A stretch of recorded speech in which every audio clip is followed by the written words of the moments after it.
Hello दोस्तों, ये tense series का हमारा तीसरा वीडियो है और आज हम प्रेजेंट इंडेफिनिट टेंस शुरू करने जा रहे हैं। पिछली दो क्लासेस में हमने इसका बैकग्राउंड जानने की कोशिश की थी और ये समझने की कोशिश की थी कि टेंस को समझने के लिए जो चीज़ें ज़रूरी होती हैं, जो टर्मिनोलॉजी हमारे सामने टेंस पढ़ते समय आती है वो क्लियर हो जाए। जैसे सब्जेक्ट क्या होता है, हेल्पिंग वर्ब क्या होता है, वर्ब क्या होता है ना, कौन कौन से हेल्पिंग वर्ब्स होते हैं हमारे पास, सेंटेंस कितने तरह के होते हैं, किस तरह इनको फ्रेम करते हैं। आगे भी पढ़ते रहेंगे जैसे जैसे हम टेंस पढ़ेंगे, लेकिन एक बेसिक सा एक अंडरस्टैंडिंग, जो बेसिक अंडरस्टैंडिंग थी वो पिछली दो वीडियोस में हमने उनके बारे में पढ़ लिया था। आज हम प्रेजेंट इंडेफिनिट शुरू करने जा रहे हैं और आज हम करेंगे प्रेजेंट इंडेफिनिट। और प्रेजेंट कॉन्टिन्यूस में बहुत ज़्यादा कन्फ्यूज़न होती है। कन्फ्यूज़न का कारण ये होता है कि जिन लोगों की लैंग्वेज, जैसे हमारी लैंग्वेज इंग्लिश नहीं है, तो हम जिस बात को कहते हैं उस बात को कहने के लिए इंग्लिश में अलग ढंग से कहा जाता है। तो प्रेजेंट इंडेफिनिट और प्रेजेंट कॉन्टिन्यूस में क्या फ़र्क होता है ये पढ़ेंगे। अभी थोड़ा सा इसको देख लेते हैं, प्रेजेंट कॉन्टिन्यूस आगे पढ़ेंगे, लेकिन जो कन्फ्यूज़न होता है वो यहाँ हम क्लियर करके चलेंगे कि प्रेजेंट इंडेफिनिट में और प्रेजेंट कॉन्टिन्यूस में क्या कन्फ्यूज़न होता है। तो जैसे ये लिखा है, आई एम राइटिंग, मैं लिख रहा हूँ, इसका मतलब क्या हुआ, ये अभी के समय की बात हो रही है, ये एट प्रेजेंट की बात हो रही है। और ये एक तरह से परमानेंट नहीं है कि आई एम राइटिंग, इसका मतलब मैं अभी लिख रहा हूँ, थोड़ी देर पहले मैं नहीं लिख रहा था और थोड़ी देर बाद मैं नहीं लिखूँगा। तो इट्स अ टेम्परेरी। और अगर हम इधर इनडेफिनेट की बात करते हैं तो आई राइट का मतलब है यहाँ कि ये उसका काम है, ये परमानेंट होता है। इन जनरल होता है वैसे कि अगर कोई राइटर है, उससे कोई पूछता है कि अब क्या करते हैं, तब उसका आंसर होता है आई राइट। ऐसा नहीं है कि वो सारा दिन बैठ के लिखता है, लेकिन ये उसका काम है। मोस्ट ऑफ द टाइम ये स्टेटमेंट उसकी सही होती है कि वो काम क्या करता है, कि मैं लिखता हूँ। तो मोस्ट ऑफ द टाइम जब वो ये कहता है कि मैं लिखता हूँ, तो सामने वाले की बात समझ में आ जाती है कि इसका प्रोफेशन क्या है। लेकिन जब कोई कहता है कि आई एम राइटिंग, तो इट मीन्स वो अभी लिख रहा है, थोड़ी देर बाद वो शायद नहीं लिखेगा। ऐसे ही जब परमानेंट की बात आती है तो कोई पूछता है कि वेयर डू यू लिव, तो आप ऐसे नहीं बोलते कि आई एम लिविंग, अब बोलते हैं आई लिव, क्योंकि आपका जो परमानेंट एड्रेस है, आप पिछले बहुत दिनों से वहाँ रहते हो, आगे भी रहोगे, तब आप आई लिव बोलते हो। तो इसमें जो सेंस आती है वो एक परमानेंट की सेंस आती है। इन जनरल सामान्य तौर पे ये परमानेंट की सेंस देता है, जबकि ये टेम्परेरी होता है। आप एट प्रेजेंट क्या कर रहे हो ये उसको बताता है, जबकि ये एक इन जनरल परमानेंट सेंस यहाँ देता है। तो सभी के सब सब्जेक्ट्स जो मैंने यूज़ किए हैं, इसमें आई भी यूज़ किया है, वी, यू और दे एक्चुअली प्लूरल फॉर्म होती है ना। दे में दे का मतलब होता है वे, तो ये एक प्लूरल होता है। इसी तरह यू सिंगुलर भी होता है और प्लूरल भी होता है। हमको पता है कि हम किसी सिंगल व्यक्ति को भी यू बोलते हैं, और बहुत सारी भीड़ को अगर हम डायरेक्ट एड्रेस करते हैं तब भी हम यू ही यूज़ करते हैं। We is also a plural word और सब्जेक्ट। और आई एक्सेप्शंस मैंने पहले ही बताया था आपको पिछली क्लास में कि आई एक्सेप्शन है। तो इन सभी के साथ हमने वर्ब की फर्स्ट फॉर्म यूज़ किया राइट, और यहाँ हमने ही यूज़ किया शी। और सोनू और सोनिया ये किसी व्यक्ति के नाम हो सकते हैं, लड़की भी हो सकता है लड़का भी। सिंगुलर अगर हुआ तब हम उनके साथ ES यूज़ करते हैं। थोड़ी अभी इसको आगे पढ़ेंगे अभी।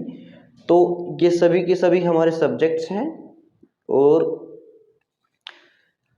फर्स्ट फॉर्म इनके साथ कैसे यूज़ की जाती है ये हमने देख लिया है।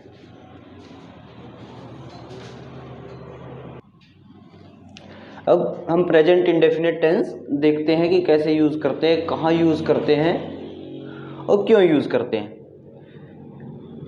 तो प्रेजेंट इंडेफिनिट में सबसे पहले देखते हैं कि इसमें हेल्पिंग वर्ब यूज़ कौन सा होता है। प्रेजेंट इंडेफिनिट में डू और डज यूज़ होते हैं। कहाँ यूज़ होते हैं? सबसे पहले नेगेटिव में और इंटेरोगेटिव सेंटेंसेस में।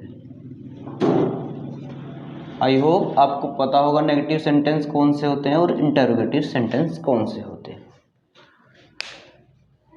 कई बार इन सेंटेंस को हम डू और डज को हम पॉजिटिव सेंटेंसेस में भी यूज़ करते हैं जब हमें किसी चीज़ के ऊपर एम्फेसिस देना होता है, जोर देके कोई बात बोलनी होती है, बताना होता है, तब हम डू और डज का यूज़ पॉजिटिव सेंटेंस में भी करते हैं। लेकिन कॉमनली हम डू और डज का यूज़ नेगेटिव और इंटेरोगेटिव सेंटेंस में करते हैं। अब वर्ब कौन सा यूज़ होगा इसमें? फर्स्ट फॉर्म ऑफ वर्ब और इसके साथ एस और ई एस। किन वर्ड्स के साथ चेंज होगा? एस लगेगा, किसके साथ ई एस लगेगा, किसके साथ आई ई एस भी लगता है कई बार, वो देख लेंगे हम आगे अभी वीडियो के बाद कि कौन सी वर्ब्स चेंज होती हैं एस के साथ, कौन सी ई एस के साथ। तो वर्ब यूज होगी इसमें फर्स्ट फॉर्म। और कहाँ इसका यूज होता है? अब मेन बात है कि इसको यूज कैसे करते हैं, कहाँ करते हैं। सबसे पहले है परमानेंट एक्शन। परमानेंट एक्शन कि वो परमानेंट होता क्या है कि वो एक्शन जो हर रोज होता हो, पिछले बहुत दिनों से आप कर रहे हो और अब भी उसको जारी आपने किया हुआ है, तो होता है परमानेंट एक्शन।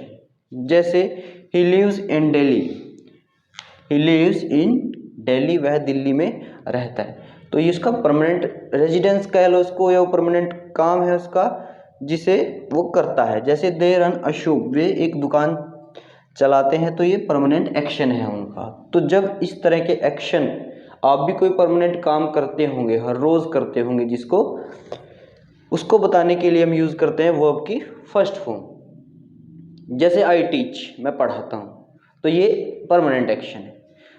तो आप जो भी करते होंगे उसके हिसाब से आप अपना सेंटेंस फ्रेम कर सकते हो।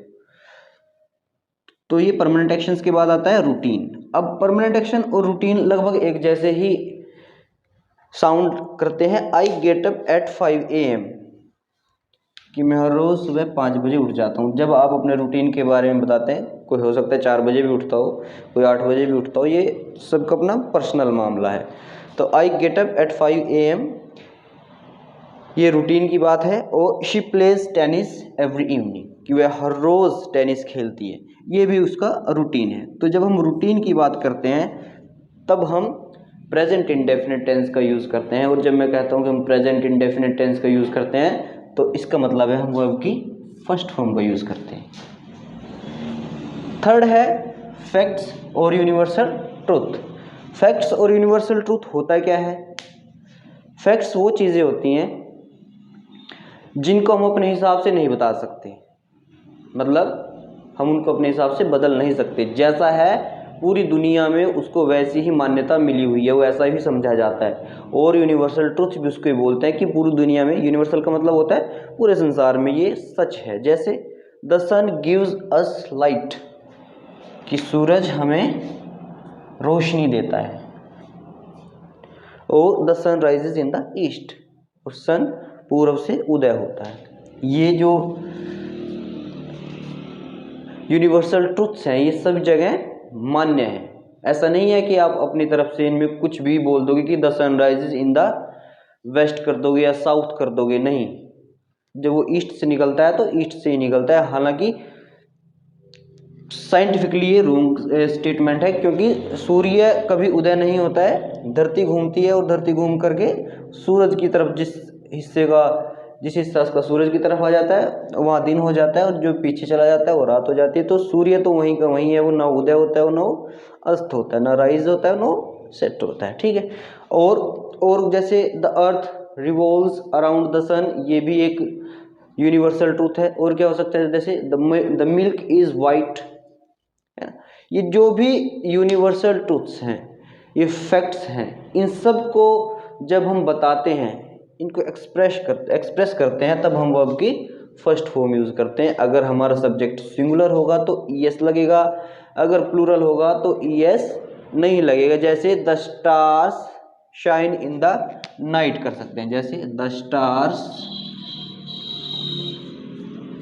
Shine in the night. अब ये जो सेंटेंस है ये स्टार्स इसमें प्लूरल है, तब हम फर्स्ट फॉर्म विदाउट एस हमने यहाँ यूज की है। नेक्स्ट है शेड्यूल। अब परमानेंट एक्शन, रूटीन और शेड्यूल। शेड्यूल का मतलब क्या हुआ कि कोई चीज़ आपने शेड्यूल कर दी है कि इस तारीख को या इस समय मैं ये काम करूँगा, हालांकि ये फ्यूचर की बात है, लेकिन अगर वो पहले से फिक्स है और पूरी तरह से आपको कंफर्म है कि ये काम उस तारीख को होना ही है, तब आप यूज़ करते हैं वर्ब की फर्स्ट फॉर्म। हालांकि ये बात फ्यूचर की है, लेकिन उसके बावजूद भी क्योंकि it is scheduled, that's why we use the first form of the verb, the present indefinite tense हम यूज़ करते हैं। जैसे she gets married next year. अब नेक्स्ट ईयर है यहाँ, लेकिन उसका रिश्ता पक्का हो ही चुका है और अगले साल वो शादी करने ही जा रही है, ठीक है, तो गेट्स लगाया है यहाँ पर, वर्ब की फर्स्ट फॉर्म यूज़ की है। और स्कूल स्टार्ट्स एट 9 AM, ये शेड्यूल्ड है कि हर रोज़ पता है स्कूल किस समय लगता है, ठीक है, तो उसको बताने के लिए भी वर्ब की फर्स्ट फॉर्म यूज़ करते हैं। अब नेक्स्ट है इसमें verbs of emotions, perceptions and possessions.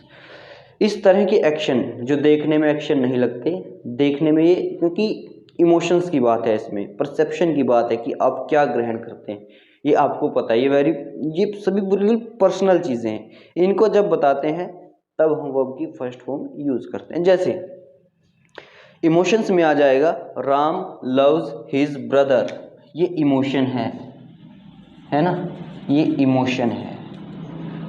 Ram loves his brother, तो लव भी हो सकता है, हेट भी हो सकता है, होप भी हो सकता है। इस तरह की जो इमोशनल स्टेटमेंट्स देनी होती हैं, ठीक है, उनमें हम वर्ब की फर्स्ट फॉर्म यूज़ करते हैं। इसमें प्रेजेंट कंटिन्यूअस टेंस यूज़ नहीं होता है। जैसे Ram is loving his brother, ये बिल्कुल गलत सेंटेंस है, गलत स्टेटमेंट है। जो सही स्टेटमेंट है वो है राम लव्स हिज ब्रदर। इसी तरह यू लुक स्ट्रोंगर, ये परसेप्शन की बात है। परसेप्शन क्या होता है? परसेप्शन कि किसी चीज़ को आप किस तरह परसीव करते हो, ग्रहण करते हो, आप किस चीज़ को कैसे देखते हो। 5 सेंसेस होती हैं हमारे पास, हमें पता है सबको। आईज होती हैं, ईयर्स होते हैं, नोज, टंग और स्किन। ये 5 चीज़ें आई से देखते हैं हम, ईयर से सुनते हैं, नोज से सूंघते हैं, टंग से टेस्ट करते हैं और स्किन से हम फील करते हैं। ये 5 चीज़ें हमें एहसास कराती हैं अलग अलग चीज़ों का। इसको ही परसेप्शन बोलते हैं, इसको ही परसीव करना बोलते हैं। तो हम इन 5 सेंसेस से चीज़ों को परसीव करते हैं। तो जब इन चीज़ों को बताना होता है, लुक हो गया, सी, हियर, फील, ये सभी के सब प्रेजेंट कॉन्टिन्यूस में यूज़ नहीं करते हम। कॉमनली हम इनको यूज़ करते हैं प्रेजेंट इंडेफिनिट के साथ, इनकी फर्स्ट फॉर्म का यूज़ करते हैं। जैसे you look stronger, I see him, ठीक है, आई फील बेटर। तो इन चीज़ों को बताने के लिए हम यूज़ करते हैं first form of the verb. Next है पोजेशन। पोजेशन क्या होता है? किसी चीज़ का मालिक हो जाना। ही ओन्स अ हाउस, उसके पास एक घर है, उसका अपना घर है, ठीक है। तो जब पोजेशन की बात होती है, ठीक है, पोजेशन में हम क्या करते हैं, वर्ब की फर्स्ट फॉर्म यूज़ करते हैं। इसमें ओन भी हो जाता है, पोजेस भी हो जाता है, कंटेन हो जाता है और बिलोंग हो जाता है। ये वर्ब की फॉर्म्स हैं, ये प्रेजेंट कंटिन्यूस में हम इनका यूज़ नहीं करते हैं, हम इनका यूज़ प्रेजेंट इंडेफिनिट टेंस में ही करते हैं।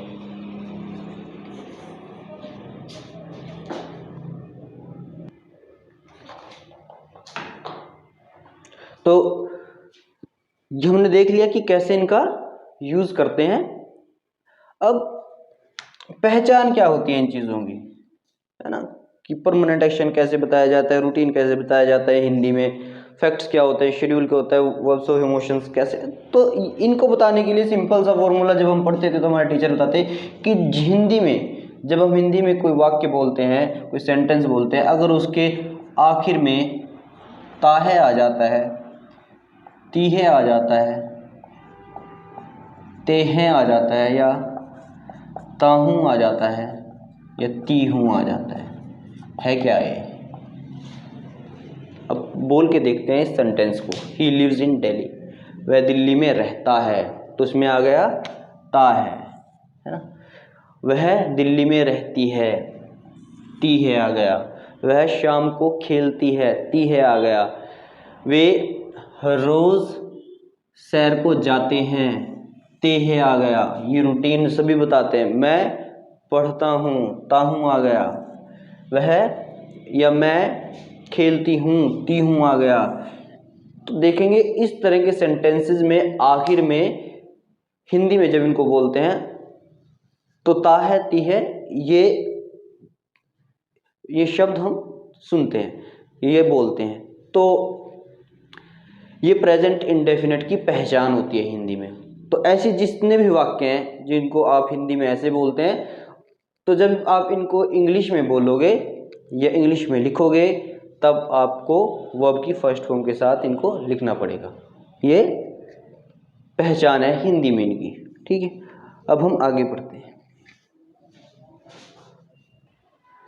अब देखते हैं कि प्रेजेंट इंडेफिनिट टेंस में सेंटेंस स्ट्रक्चर कैसा होता है हमारा। तो पहले बताया था कि हम मेनली तीन चीज़ों पे, तीन तरह के सेंटेंस पे फोकस करेंगे, पॉजिटिव, नेगेटिव और इंटरोगेटिव। पॉजिटिव और इंटरोगेटिव स्टेटमेंट ही होती हैं, लेकिन यहाँ हमको अलग अलग देखेंगे क्योंकि नेचर अलग अलग है दोनों का। तो पॉजिटिव सेंटेंस में सबसे पहले क्या आता है, सब्जेक्ट आता है। जैसे आई, वी, यू, दे, ये हमारा सब्जेक्ट है। फिर आता है वर्ब। वर्ब क्या आएगा, अगर सिंगुलर है तो फर्स्ट फॉर्म आएगी, प्लूरल है तब भी फर्स्ट फॉर्म आएगी, लेकिन तब इसके साथ एस जुड़ जाएगा और ई एस जुड़ जाएगा, है ना। तो ही, देखो आई के साथ I run, we run, you run, they run, इनके साथ वर्ब की फर्स्ट फॉर्म आएगी। लेकिन यहाँ ही रन्स हो जाएगा, शी रन्स हो जाएगा, इट रन्स हो जाएगा। और नेम, अगर किसी व्यक्ति का नाम यहाँ लिखा आ गया जैसे राम रन्स और वो सिंगुलर है, राम एंड श्याम प्लूरल हो जाएगा। लेकिन राम अगर अकेला है, व्यक्ति का अकेले का नाम है, सिंगुलर होगा तो हम एस ई एस उसके साथ जोड़ देंगे वर्ब की फर्स्ट फॉर्म के साथ। अब नेगेटिव कैसे बनेगा, यहाँ हमने सब्जेक्ट, वर्ब और यहाँ अदर वर्ड्स हमने पहले भी डिस्कस किए थे कि कोई से भी अदर वर्ड्स लगा सकते हैं, लेकिन यहाँ कैसे करेंगे इसको, सब्जेक्ट आएगा पहले, उसके बाद हेल्पिंग वर्ब। हेल्पिंग वर्ब क्या लगेगा, डू नॉट, उसके बाद वर्ब और उसके बाद कुछ भी ऑब्जेक्ट वगैरह जो भी होगा, है ना।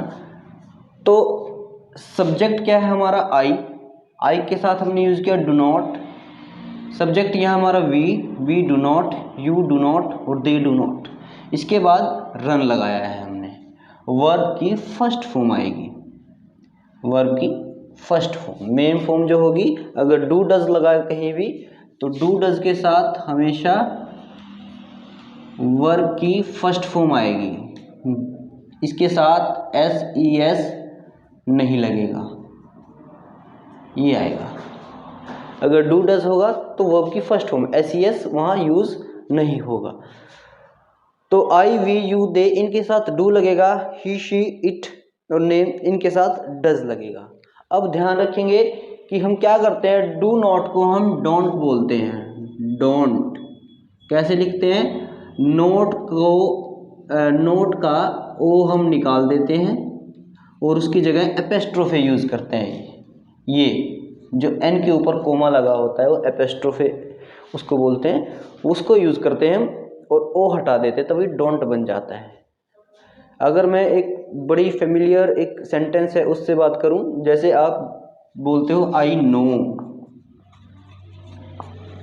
आई नो, और सबको पता होता है इसका मतलब आई नो का, और आई डोंट नो,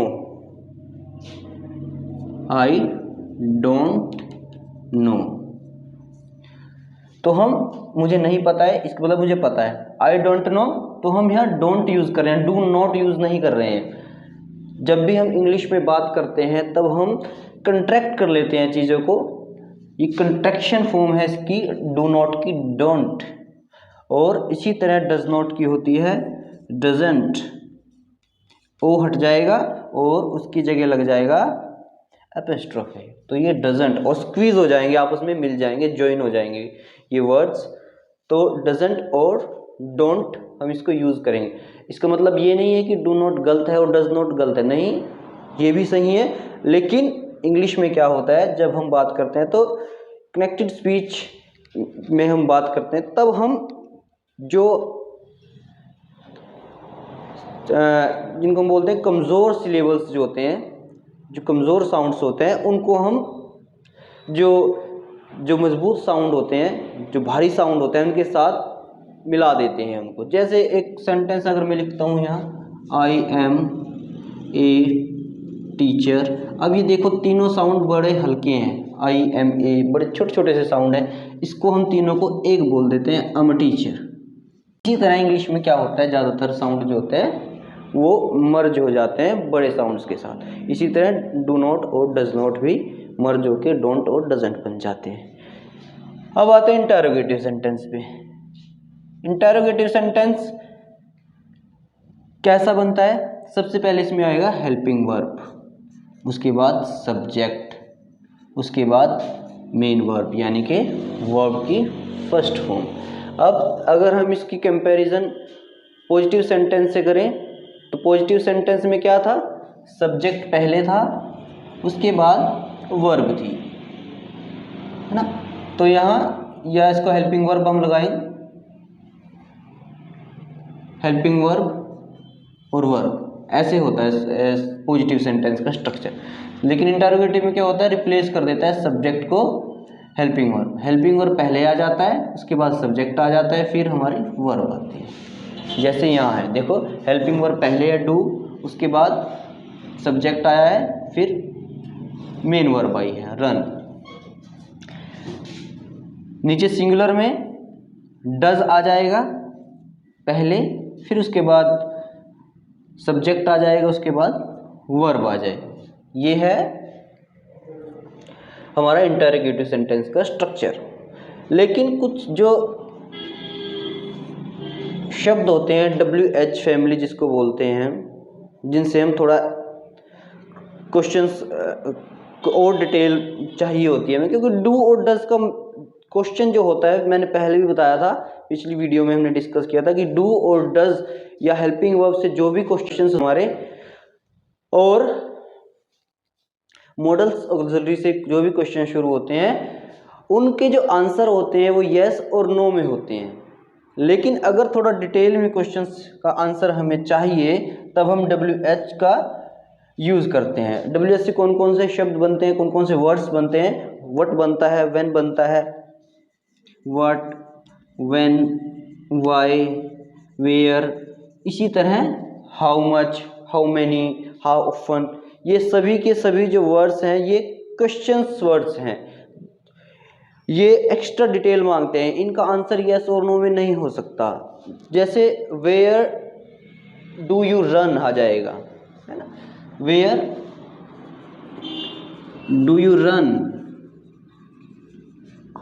अब इसमें क्या है, पहले क्वेश्चन आ जाएगा, क्वेश्चन वर्ड आएगा, फिर हेल्पिंग वर्ब आएगा, फिर सब्जेक्ट आएगा। तो इसका सेंटेंस स्ट्रक्चर ऐसा होगा कि जो सब्जेक्ट है वो हमारा तीसरे नंबर पर चला गया। जो पॉजिटिव सेंटेंस में पहले नंबर पे होता है वो इंटरोगेटिव के अगर क्वेश्चन को डिटेल के लिए पूछा जाता है तो तीसरे नंबर पे चला जाता है, उसका प्लेस थर्ड हो जाता है। उससे सबसे पहले होता है यहाँ WH, उसके बाद हेल्पिंग वर्ब और फिर सब्जेक्ट और वर्ब। ठीक है। अब इसमें एक चीज़ देखने की वाली बात है कि इतने बड़े बोर्ड पे जो लिखा है वहाँ S और ES सिर्फ यहाँ लगा हुआ है ना, कि सिर्फ यहाँ पॉजिटिव सेंटेंस में वर्ब की फर्स्ट फॉर्म के साथ S लगा है। S या ES जो हम यूज़ करते हैं सिर्फ यहाँ यूज़ करते हैं, बाकी कहीं भी हम S ES यूज़ नहीं करते। यहाँ भी देखो रन है, यहाँ भी रन है, यहाँ भी रन है और इधर भी रन है।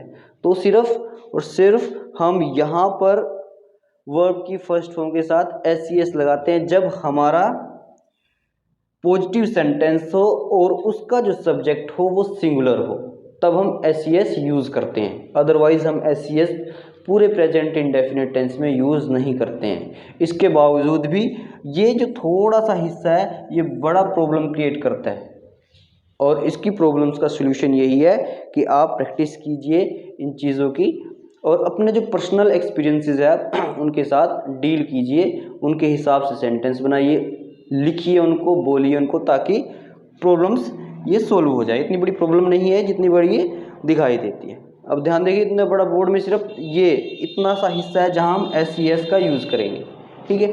अब देखते हैं कि स्पेलिंग कैसे चेंज होती है। अभी थोड़ी देर पहले बताया था कि एस और ई एस कहाँ ऐड करने हैं, तो वो चेंज कैसे होंगे, कौन सी वर्ब जिसके साथ एस आएगा, कौन सी वर्ब जिसके साथ ई एस आएगा, कौन सी वर्ब ऐसी होगी जिसके साथ आई एस आएगा। तो verbs ending with S, S S, S H, C H, X और ओ कि जो भी वर्ब्स इन लेटर्स के साथ ख़त्म होती हैं आखिर में, ठीक है, वो ख़त्म होती है तो उनके साथ हम ई एस जोड़ेंगे। जैसे पास है, इसमें डबल एस है तो ई एस लगा इसके साथ। वॉश है ना, एस एच है इसमें तो ई एस इसके साथ हमने ऐड किया। कैच किया, सी एच, कैचीज, टीच आ जाता है ऐसे, टीचीज, ठीक है। फिक्स है, एक्स है बाद में तो ई एस, गो है तो ई एस, जैसे डू है एक तो डू का भी डज, तो ये डज। तो जो भी वर्ब्स इनके साथ खत्म होती हैं, लेटर्स के साथ खत्म होती हैं, उनके साथ हम ई एस जोड़ते हैं। और जो वर्ब, ये देखो यहाँ कॉन्सोनेंट एंड वाई, कि अगर वर्ब वाई से ख़त्म होती है और उससे पहले कॉन्सोनेंट है, जैसे फ्लाई, इसके आखिर का जो लेटर है वो वाई है लेकिन उससे पहले एल है, कॉन्सोनेंट साउंड है, कॉन्सोनेंट है, तब हम वाई को ड्रॉप करते हैं, drop Y and add I E S. Y को ड्रॉप कर देते हैं, वाई की जगह हम आई ई एस यूज़ करते हैं, जैसे फ्लाइज हो गया, ट्राइज हो गया, है ना। तो ये ध्यान रखेंगे कि जब वाई से पहले होगा कॉन्सोनेंट तब हम वाई को ड्रॉप करके उसकी जगह आई ई एस यूज़ करेंगे। इसमें ही एक चीज़ हो, अगर वाई से पहले कॉन्सोनेंट हो, सॉरी वोवल हो, तब हम एस ऐड करते हैं, प्लेज, स्टेज। तो इस तरह से हम कह सकते हैं, अगर हम इसको भी ऐड करते हैं इसी में, कि इन लेटर्स के जो जिन वर्ब्स को जिनके आखिर में ये आता है और ये आता है, ये दो, इनको अगर छोड़ दें कि एस से ख़त्म होने वाली, एस एच, सी एच, इनसे ख़त्म होने वाली, और वाई से पहले अगर कॉन्सोनेंट है, इनसे ख़त्म होने वाली जो वर्ब्स हैं, अगर सिर्फ इन वर्ब्स को छोड़ दें, बाकी सब के साथ एस लगेगा। सिर्फ और सिर्फ जिनके बाद आखिर में जो लेटर है ये आएंगे और वाई से पहले कॉन्सोनेंट आ गया, तब तो लगेगा, तब तो यूज़ होंगे ई एस और आई ई एस। लेकिन अगर इनमें से कुछ भी नहीं है तब हम एस ऐड करेंगे उसमें, ठीक है। अब हम प्रैक्टिस करते हैं थोड़ी सी। ये पॉजिटिव सेंटेंस है, इधर कौन सी वर्ब आएगी ये आपने बताना। वर्ब यही रहेगी, कैसे इसको यूज़ करना है ये बताओगे आप। आपने क्या करना है, पॉज कर लेना है और खुद से करना है। मैं इनके आंसर लिखूंगा, आप चेक कर लेना अपने आंसर्स के साथ कि सही है या गलत है, ठीक है। तो यू वर्क, तो शी के साथ हम यूज़ करेंगे तो हो जाएगा वर्क्स।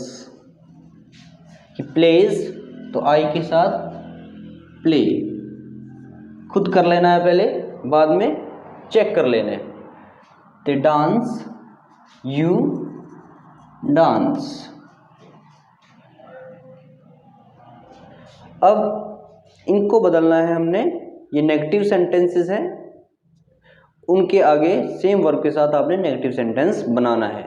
जैसे ही ईट है तो वी क्या होगा, सॉरी ही डजंट ईट, तो वी क्या होगा, दे डोंट वॉक, तो शी के साथ क्या होगा, यू डोंट राइट, तो आई के साथ क्या होगा, ये आपने करना है। तो मैं आंसर लिख रहा हूँ, ही डजंट ईट, तो वी डोंट ईट क्योंकि प्लूरल है। दे डोंट वॉक, तो शी सिंगुलर है, थर्ड पर्सन, तो she doesn't walk. You don't write, तो आई डोंट राइट। नेक्स्ट है, इसको हमने करना है इंटरोगेटिव में चेंज। जॉन फाइट्स, ये पॉजिटिव सेंटेंस है, इस सेंटेंस को हमने करना है चेंज इंटरोगेटिव सेंटेंस में। तो जॉन फाइट्स का क्या हो जाएगा, क्योंकि जॉन सिंगुलर है, थर्ड पर्सन है, तो यहाँ आएगा डज जॉन फाइट।